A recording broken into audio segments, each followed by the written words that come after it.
Perang Bubat terjadi saat rombongan dan putri Raja Pasundan tiba di sebuah lokasi bernama Bubat. Mereka pun disambut dengan meriah oleh para ceti dan para prajurit dari Majapahit. Pesanggerahan untuk melayani sang putri Galuh itu pun didirikan. Mereka dijamu dengan baik oleh orang-orang pelayan suruhan Prabu Hayam Wuruk. Tanpa diketahui Raja, Mahapati Gajah Mada dan pasukan khusus Majapahit bernama Bayangkara ikut bergerak menuju pesanggerahan yang menjadi tempat istirahat bagi rombongan dari keraton Pajajaran.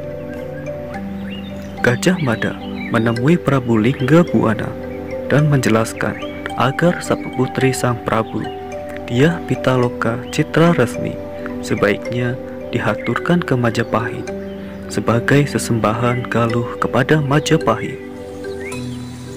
Dengan demikian, misi penyatuan Nusantara di bawah panji-panji kebesaran Majapahit akan berjalan dengan damai tanpa ada pertumpahan darah. Mendengar perkataan Gajah Mada, Prabu Lingga Buana mendidih kepalanya. Ia merasa harga diri sebagai seorang raja bagi orang-orang Pasundan terinjak-injak. Dan terjadilah peperangan antara pasukan Raja Lingga Buana dengan pasukan Gajah Mada, hingga menyebabkan Raja Lingga Buana dan Putri Dyah Pitaloka terbunuh. Namun, benarkah peristiwa Perang Bubat itu benar-benar ada?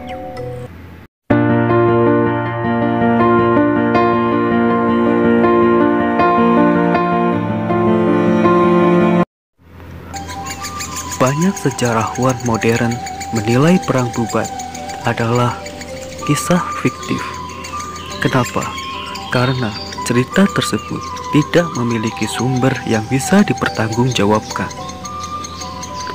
Perlu diketahui, dalam serat para raton yang memuat kisah Perang Bubat ditulis pada Syaka Warsa 1522 atau 1600 Masehi. Nama penulisnya juga tidak diketahui, sehingga validitas serat ini diragukan oleh para sejarawan. Begitupun dalam Kidung Sunda yang juga memuat cerita Perang Bubat juga diterjemahkan dan diangkat oleh seorang Belanda bernama Sissi Beg pada tahun 1927, yakni saat Indonesia masih dikuasai oleh penjajah Hindia Belanda. Dengan dasar itu, sejarawan menilai Kidung Sunda adalah pesanan dari Belanda untuk memecah belah antar bangsa, antar suku. Wajar saja, politik divide et impera atau politik pecah belah adalah taktik paling jitu untuk merenggangkan hubungan antar bangsa, antar suku, agar semangat untuk memerdekakan diri dari penjajahan menjadi pudar.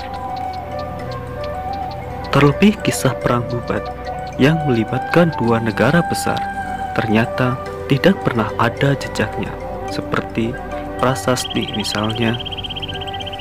Bahkan, lokasi Bubat tempat perang Majapahit dengan Pajajaran itu juga masih misterius dan tidak pernah ditemukan hingga sekarang.